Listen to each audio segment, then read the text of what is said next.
The problem with these monthly upload things is a lot of the stuff that we're doing for Constellations at this point in time is entirely behind-the-scenes stuff, like planning the formatting.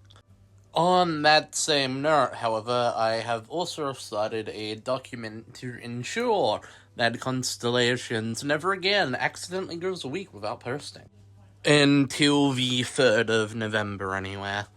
A lot of the stuff that I can actually talk about without major spoilers, and I would argue ruining the experiences of future storylines from the world of Stellati, is technical stuff like this, or just behind the scenes in general. Like how the place that I'm sitting in right now was made by Altheria and Violetza, and is probably going to be a very common backdrop. These things are normally scripted, this one isn't, so if it's a little bit different to the other ones, that's why. Anyways, that's exactly what I'm going to do, actually, so I think a change of scenery would be neat right about now, so... I can't click my fingers, I've realized, and that kind of ruins my transition. I thought it would be most fitting if I took us back to the place where it all began, to explain Orion. Orion? Orion.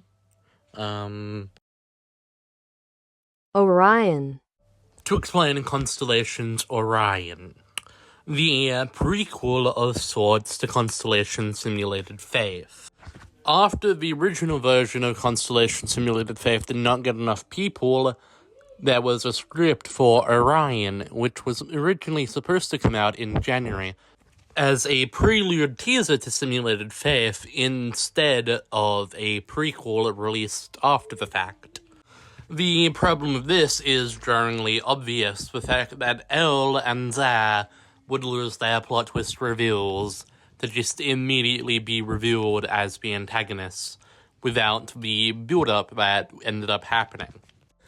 But there's actually another part of this, and that was the fact that originally I had not intended for Violetza to play Za inside a Constellation Simulated Faith. The original intention was for it to be some random other person. That's not to say that I'm unhappy with how Simulated Faith turned out, that's just to offer a bit of perspective about the original choices.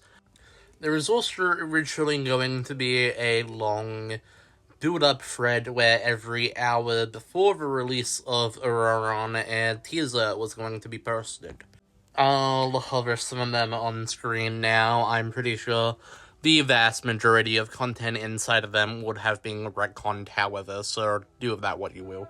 For anyone who doesn't actually know what ended up becoming of Auroron, it was originally released inside of the core POV finale of Simulated Faith before the credits, before being released as a standalone cinematic video or sometime in May. Now, that's the end of everything I want to talk about in regards to Simulated Faith. However, there was another project for Constellations which went on alongside it, which was Control the Cosmos. Control the Cosmos was created as a way to tell the after-story of the events that we were left with after Hunt for Eric Wrightson, following characters like Kale Lycan and a Flyer who had stuff that they still had to get sorted out. Then came Ryan Castor, my least favorite part of Control the Cosmos. What happened here was, back around the birthday of Constellations, people were complaining about Wi-Fi's and the definition of unifiction and ARGs. As someone with a vague interest in ARGs and unifiction, though I suck at making them, I will be the first to admit, I wanted to make one that was interactable. However, the story of Control the Cosmos had concluded, and all the relevant story threads were nada, and just ones that I could not continue proceeding. Sir Ryan Castor was born. The problem ultimately was, with Ryan Castor, I had no real story to tell.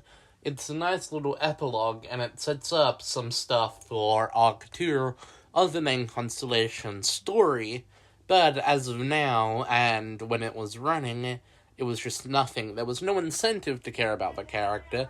You never got any information about the character, and it reminds me of my lackluster ending to Organ of the Orb.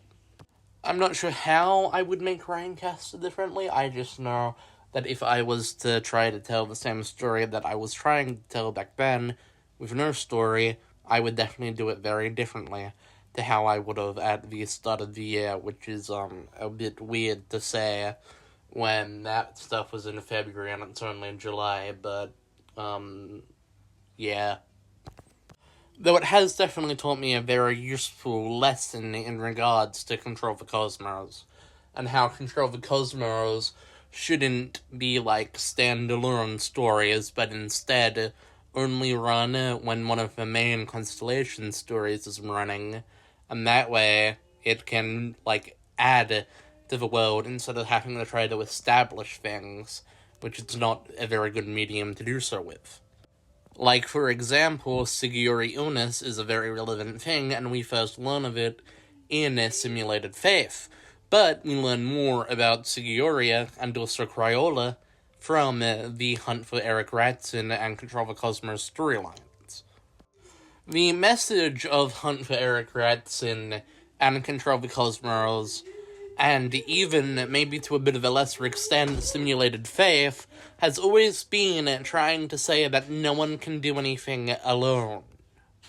If the rebellions had worked together in these stories, I would argue that a different outcome would have occurred, one more beneficial for them. But because they only worked in isolation of each other, they weren't able to accomplish anything.